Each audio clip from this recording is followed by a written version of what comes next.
Hey everyone, welcome back to another video. This is Saurabh. So आज की इस video में मैं आपको बताऊँ किस तरह से दो आइज़ को मेजर कर सकते हैं और बिल्कुल एक्यूरेट ड्रॉ कर सकते हैं, और साथ में नोज़ को भी मेजर करके बिल्कुल एक्यूरेट ड्रॉ कर सकते हैं। काफ़ी लोगों के कमेंट्स आते हैं कि हमसे दो आइज़ को मेजर नहीं हो पाता है, बिल्कुल एक्यूरेट ड्रॉ नहीं हो पाती है दो आइज़, और साथ में नोज़ भी काफ़ी टेढ़ी मेढ़ी हो जाती है। तो मेरे को पता है काफ़ी एक्यूरेट ड्रॉ नहीं हो पाता जब हम फ्री हैंड ड्रॉ करते हैं या फिर किसी भी तरह से।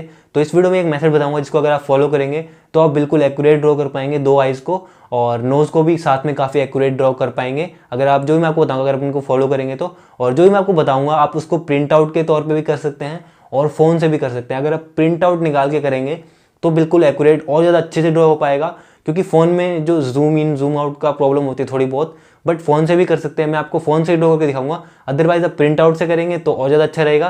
तो लेट्स सी। सो गाइज ये फोटोग्राफ है जिसको हम फ़ोन में से देख के ड्रॉ करेंगे। सो सबसे पहले इसको ब्लैक एंड वाइट में कन्वर्ट कर लेते हैं। बस ब्लैक एंड वाइट का इफेक्ट लगाना है, सिंपल सा पिक्सार्ट ऐप का यूज़ कर रहा हूँ मैं। तो ये ब्लैक एंड वाइट हो चुकी है।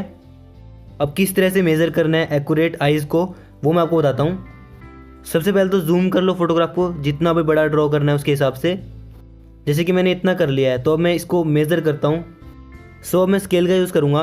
तो बस आपने बस मेज़र करना है कि कितने सेंटीमीटर की आई है। तो यहाँ पे देखो 4.5 सेंटीमीटर है, तो इसको बस मार्क करना है आपने। अब बस ये इतना ही पेपर पे मार्क कर लेते हैं 4.5 सेंटीमीटर का। ये बिगिनर्स के लिए आई थिंक बेस्ट मेथड है अगर आपको प्रैक्टिस करनी है तो। अगर आपको बिल्कुल एक्यूरेट आइज़ को मेज़र करना है, नोज़ को मेज़र करना है, काफ़ी बेस्ट मेथड है। सो अब मैंने दो डॉट्स लगा दिए 0 से 4.5 सेंटीमीटर पे। तो उसके बीच में अब मैं आई को ड्रॉ कर लूँगा, बिल्कुल एक्यूरेट और बिल्कुल साइज़ सेम ड्रॉ होगा। आप इस मेथड का यूज़ करके प्रैक्टिस भी कर सकते हैं और फ़ोन में से भी ड्रॉ कर सकते हैं और प्रिंट आउट में से भी ड्रॉ कर सकते हैं। प्रिंट आउट में से भी मैं वीडियो बनाऊंगा जल्दी ही, तो वो वीडियो भी आ जाएगी कंप्लीट की। इसमें आपको ओनली आइज़ और नोज़ के बारे में बता रहा हूँ। तो जो भी मैंने 2 पॉइंट्स लिए हैं उनके बीच में मैं आई को ऑब्जर्व करके जो भी डार्क एरियाज़ हैं उनको बस ड्रॉ कर लूँगा। और अगर आपको आइरिस को मेज़र करना है या फिर पुपिल को मेज़र करना है, बीच में से लाइन को मेज़र करना है, वो भी आप कर सकते हैं। बस इसी तरह से आपको स्केल का यूज़ करना है और मेज़र करना है कहाँ पे आइरिस है, कितने सेंटीमीटर पे आइरिस है, कितने सेंटीमीटर पे पुपिल है, कितने सेंटीमीटर पे हाईलाइट वाला एरिया है, और उसके हिसाब से आप मार्क करके फिर आप आउटलाइंस को ड्रॉ कर सकते हो। और इस तरह से भी कर सकते हो जिस तरह से मैंने ओनली 2 पॉइंट्स लिए और उन 2 पॉइंट्स के बीच में मैं आई को ड्रॉ कर रहा हूँ। इससे जो हमारी मेज़रमेंट है वो बिल्कुल एक्यूरेट आएगी।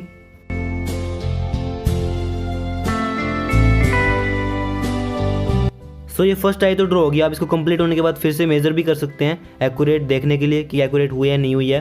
तो अब आपको अगर दो आई के बीच का डिफरेंस देखना है कितना है, उसको भी आप मेज़र कर सकते हैं। जैसे कि यहाँ से लेके यहाँ तक देख रहा हूँ मैं, तो यहाँ से लेके यहाँ तक देख सकते हैं आप 5 सेंटीमीटर है। 5 सेंटीमीटर से थोड़ा कम है। सो ये आप मेज़र कर सकते हैं इस तरह से स्केल का यूज़ करके, और वहाँ पे पॉइंट लगा देंगे जितने सेंटीमीटर होगा बीच में डिफरेंस उसके हिसाब से। और एक बहुत इंपॉर्टेंट बात है जिसका आपने ध्यान रखना पड़ेगा कि जो फीचर्स हैं उनकी शेप, उनकी जो पोजीशन है वो अलग अलग होती है। जैसे कि यहाँ पे देखो सीधा नहीं है बिल्कुल, जो दूसरी आई है वो थोड़ी ऊपर की साइड है, तो ये आपको देखना पड़ेगा।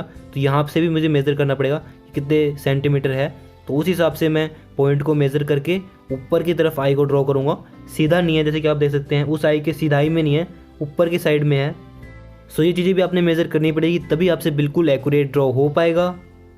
आई थिंक स्केल का यूज़ करने से आपकी काफ़ी अच्छी प्रैक्टिस हो सकती है मेज़रमेंट की, क्योंकि एक बार आप यूज़ टू हो गए तो आपको पता होगा कि कितने सेंटीमीटर का है उसके बीच में डिफरेंस और कहाँ पे किस तरह से आपने मेज़र करना है। तो आपकी आई को पता होगा कितने सेंटीमीटर है और किस तरह से आपने आउटलाइंस को ड्रॉ करना है। तो आई थिंक ये बेस्ट मेथड है अगर आपको प्रैक्टिस करनी है। तो अगर आप बिगनर हैं तो अब मैं इस आई को भी मेज़र कर रहा हूँ कि कितनी बड़ी आई है। तो ये 5 सेंटीमीटर है, उसके हिसाब से मैं यहाँ पर डॉट लगा लूँगा 5 सेंटीमीटर तक।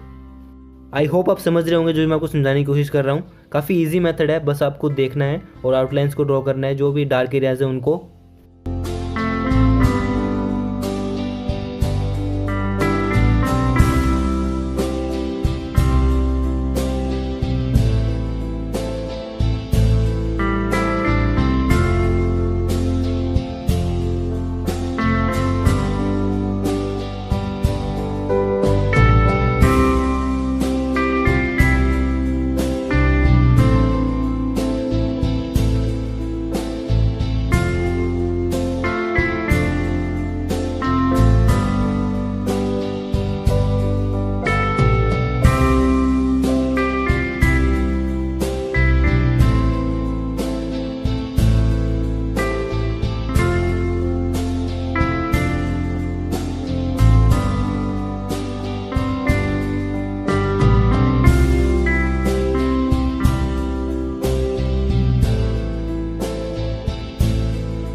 सो गाइस आइज़ तो ड्रॉ हो चुकी है। अब नोज़ को मेज़र करते हैं।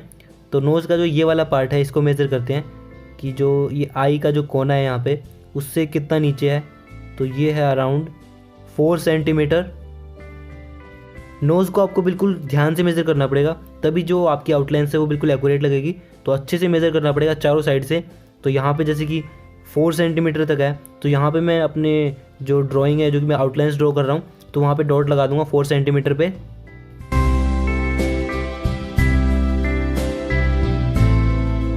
अब नोज़ के इस कोने को मेज़र करते हैं। तो ये जो 5 सेंटीमीटर के पास है, तो ये ऊपर से इस तरह से आ रहा है आई के उस पार्ट से। तो आप इस तरह से मेज़र कर सकते हैं। तो ये 5 सेंटीमीटर के करीब है, तो मैं उस हिसाब से यहाँ पे मार्क कर लूँगा।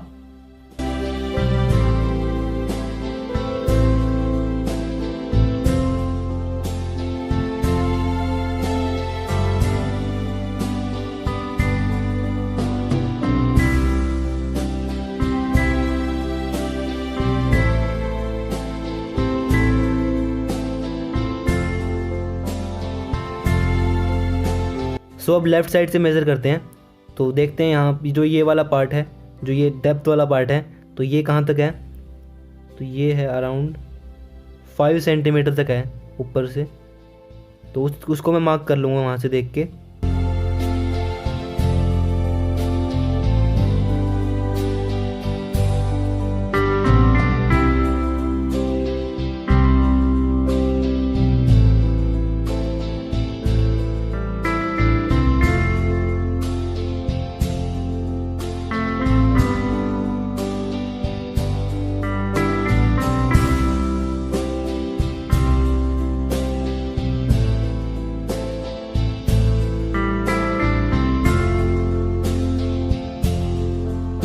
अब इस साइड से देख लेते हैं कितनी बड़ी नोज़ है। तो ये है अराउंड 5.5। तो ये 5.5 जैसे कि आप देख सकते हैं। तो ये बिल्कुल एक्यूरेट है। तो इस स्टेप से आप बिल्कुल एक्यूरेट ड्रॉ कर सकते हैं स्केल का यूज़ करके, मेज़र करके। और गाइस अगर आपको लगता है, आपके अंदर कॉन्फिडेंस है कि किसी पार्ट को आप बिना मेज़र करे भी ड्रॉ कर सकते हो, तो आप ज़रूर करो। आप देखो आपसे ड्रॉ हो पाता है या नहीं हो पाता है, एक्यूरेट ड्रॉ हो पाता है या नहीं हो पाता है, क्योंकि उसी से आप सीखोगे। तो एक बार ड्रॉ करो और उसके बाद उसको मेज़र करके देखो कि स्केल का यूज़ करके मेज़र करके देखो कि उतना ही ड्रॉ हो पाया या नहीं हो पाया है।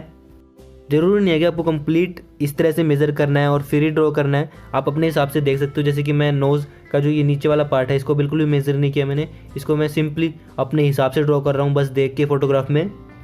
अदरवाइज़ आपको अगर एक एक पार्ट बिल्कुल एक्यूरेट चाहिए ना, तब तो मैं कहूँगा आपको पूरा ही मेज़र करके देखो। आइरिस भी मेज़र करो, एक एक पार्ट को अगर मेज़र करोगे ना, एक एक सेंटीमीटर भी आपका बिल्कुल एक्यूरेट बनेगा।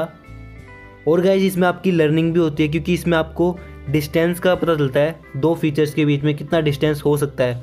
क्योंकि आप इस मेथड का यूज़ करके डिफरेंट मान लो पोर्ट्रेट्स को ड्रॉ करोगे, डिफरेंट फेसेस को ड्रॉ करोगे, तो आपको ये पता होगा कि मतलब हो क्या सकता है, मतलब बीच में डिफरेंस क्या होना चाहिए, क्या हो सकता है। कभी आपको बिना देखे कुछ ड्रॉ करना पड़ गया तो आप काफ़ी एक्यूरेट ड्रॉ कर पाओगे।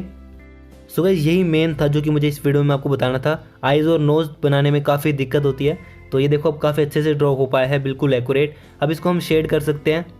इसको मैं बिल्कुल कंप्लीट रियलिस्टिक आपको शेड करके दिखा देता हूँ। बाकी मैंने ट्यूटोरियल्स बना रखे हैं किस तरह से आप बिल्कुल रियलिस्टिक शेड कर सकते हैं स्टेप बाय स्टेप, तो आप चेक कर लेना, लिंक मैं डिस्क्रिप्शन में दे दूँगा। इस मेथड का यूज़ करके आप कंप्लीट फेस की आउटलाइंस को किस तरह से ड्रॉ कर सकते हो, उस पर मैं वीडियो जल्दी ही बना दूंगा। सो गाइस अब इसको शेड करते हैं रियलिस्टिक ग्रेफाइट पेंसिल का यूज़ करके। तो मैं मैकेनिकल पेंसिल का यूज़ कर रहा हूँ और इसको अब शेडिंग कर रहा हूँ कंप्लीट। अब मैं इसको ब्लेंड कर रहा हूँ ब्रश का यूज़ करके। आइज़ के डार्क एरियाज़ के लिए मैं 8B पेंसिल का यूज़ कर रहा हूँ यहाँ पे। तो 8B पेंसिल से शेड करके इसको फिर से ब्लेंड कर दिया मैंने। बीच में मैंने पेपर स्टम्प का भी यूज़ किया हल्का सा, और आईब्रोज़ के लिए मैंने 8B पेंसिल का यूज़ किया, और बीच में हाईलाइट के लिए मैंने टोम्बो ज़ीरो इरेजर और वाइट जेल पेन का यूज़ किया। और इस आई में भी सेम वैसे ही मैं शेडिंग कर रहा हूँ।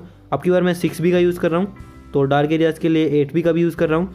तो इस तरह से रियलिस्टिक शेड कर सकते हैं। तो ये तो मैंने आपको लास्ट वीडियो में बताया था किस तरह से आप रियलिस्टिक शेड कर सकते हैं। सो गाइस इसको मैंने कम्प्लीटली रियलिस्टिक शेड कर दिया है ग्रेफाइट पेंसिल का यूज़ करके। So guys I hope you enjoyed this video. If you enjoyed this video give it a big thumbs up and do subscribe to my channel. We'll see you in my next video. तब तक do practice, do improve, take care and thank you so much for watching.